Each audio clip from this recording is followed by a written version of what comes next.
আমি একটা কোনায় দাঁড়িয়ে দেখছিলাম।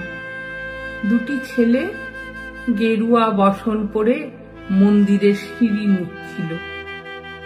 এত মন দিয়ে আমি কাউকে সিঁড়ি মুছতে দেখিনি। এত ভালোবাসা দিয়ে আমি কাউকে ধুলো তুলতে দেখিনি। সিঁড়ি নয়, যেন জননীর ত্বক থেকে ধুলো তুলছিল।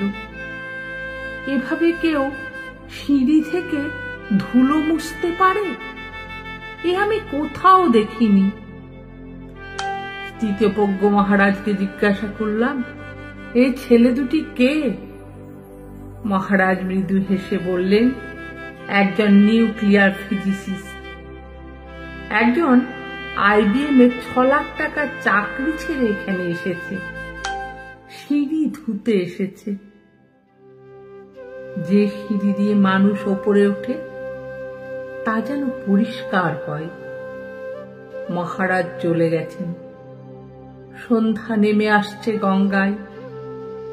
আমার ভেতরেও নামছে সন্ধ্যা। সারা পৃথিবীতে এত সিঁড়ি, সিঁড়িতে সিঁড়িতে এত দাগ, এত ক্রোধ, এত অপমান।